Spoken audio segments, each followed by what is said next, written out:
Redistribution of income and poverty alleviation அப்படின்னா வருமான மறுபகிர்வு மற்றும் வறுமை ஒழிப்பு. Government collect various tax to finance the various activities mentioned earlier. முன்னதாக குறிப்பிட்ட பல்வேறு நடவடிக்கைகளுக்கு நிதி அளிக்க அரசாங்கங்கள் பல்வேறான வரிகளை வசூலிக்கின்றன. The tax are collected in a way that the high income people can bring in more tax revenue to the government than the poor. அதிக வருமான உடையவர்கள் ஏழைகளை விட அரசாங்கத்திற்கு அதிக வரி செலுத்தக்கூடிய வகையில் வரி வசூலிக்கப்படுகிறது.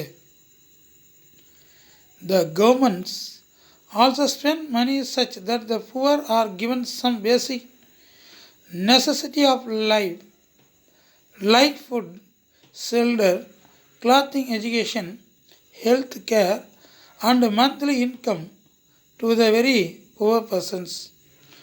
சில அடிப்படை தேவைகள், இப்போ பேசிக்,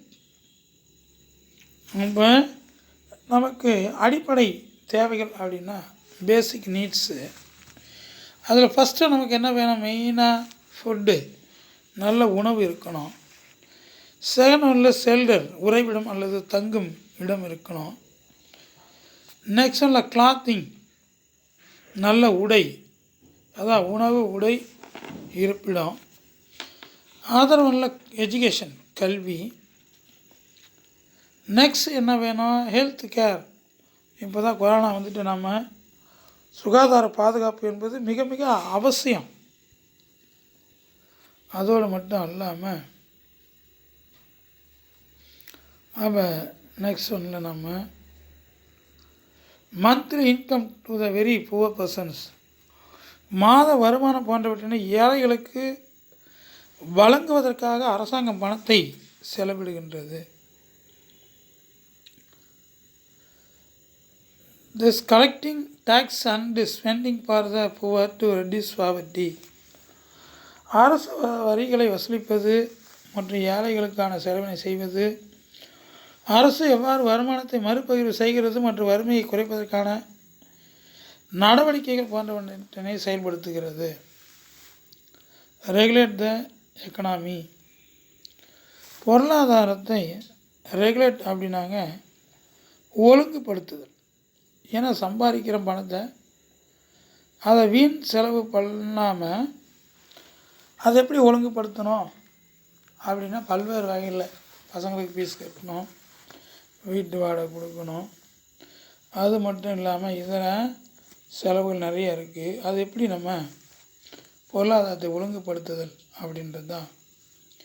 த union government through the Reserve Bank of India controls money supply and control the interest rate, inflation and foreign exchange rate.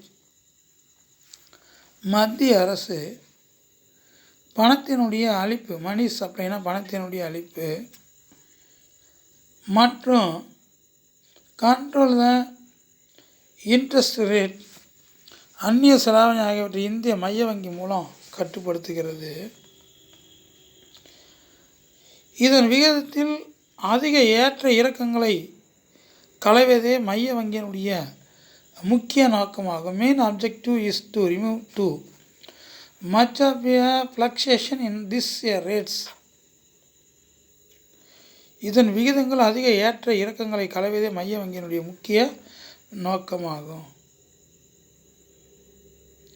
The union government also controls the economy through various other agencies such as a Securities Exchange Board of India and Competition Commission of India. India பங்கு மற்றும் பரிவர்த்தனை வாரியம் மற்றும் இந்திய போட்டி ஆணையம் போன்ற பல்வேறு முகவர்கள் மூலமாகவும் மத்திய அரசு பொருளாதாரத்தை கட்டுப்படுத்துகிறது.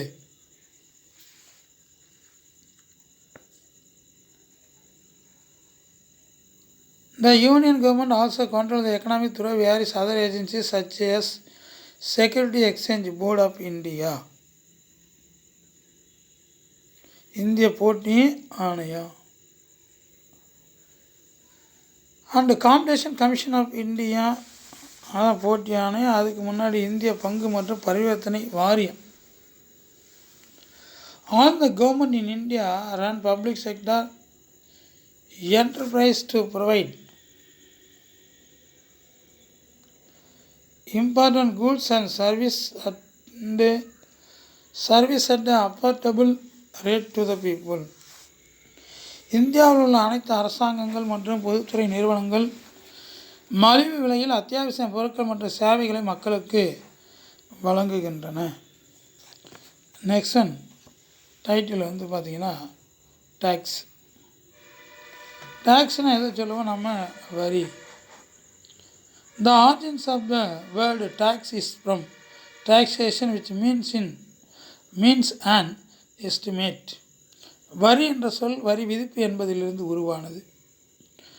அதை கூட கேட்பாங்க, வரி என்ற சொல் எதிலிருந்து உருவாதுன்னா வரி விதிப்பிலிருந்து உருவானது. Which means an estimate. இதன் பொருள் மதிப்பீடு.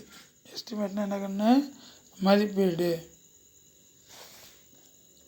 Taxation is a means by which a government finance the expenditure by imposing charges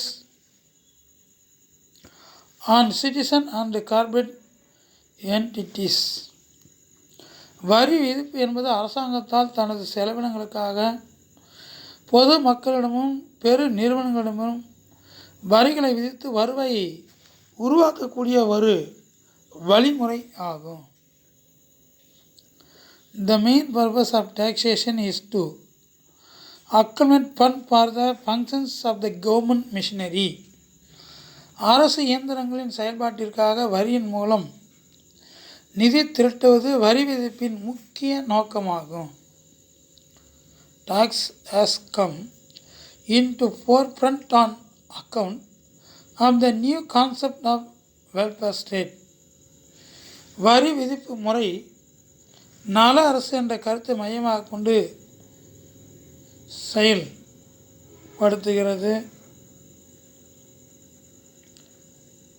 Tax has come in forefront account on the new concept of welfare state. தற்கால அரசாங்கத்தால் தான் எல்லைக்குட்பட்ட சட்டம் மற்றும் ஒழுங்குக்கு மட்டுமே கட்டுப்படுத்துவதில்லை. சமீபத்திய ஆண்டுகளில் பொது நிதிக்கு முக்கியத்துவம் கொடுக்கப்பட்டு பெருமளவில் வருவாய் அதிகரித்து உள்ளது. Tax are compulsory payment to government without expectation of a direct return or benefit to the tax payer. வரிகள் என்பது எந்தவித எதிர்ப்பின்றி நேரடியாக அரசாங்கத்திற்கு செலுத்துகின்ற ஒரு கட்டாய கட்டணம் ஆகும். Seligman also defined a tax as a compulsory contributions from a persons to the government to defray the expenses incurred in the common interest of all without reference to special benefit conferred. பேராசிரியர் Seligman கருத்துப்படி வரி என்பது ஒரு குடிமகன் அரசுக்கு கட்டாயமாக செலுத்துகையாகும். அரசிடமிருந்து எந்தவித நேரடி நன்மையையும் எதிர்பார்க்காமல் கட்டாயமாக செலுத்த வேண்டிய வரி என வரையறை கூறினார். டேக்ஸ் ஆர் கம்பல்சரி பேமெண்ட்ஸ், அதை நம்ம அந்த பேரை முடிச்சிட்டோம். நெக்ஸ்ட் ஒன்னில் நம்ம டேக்ஸ் சிஸ்டம் இதை பார்க்குறோம். அப்போ வரிகள் முறை, வரி அமைப்பு அப்படின்னு நம்ம பார்க்குறோம்.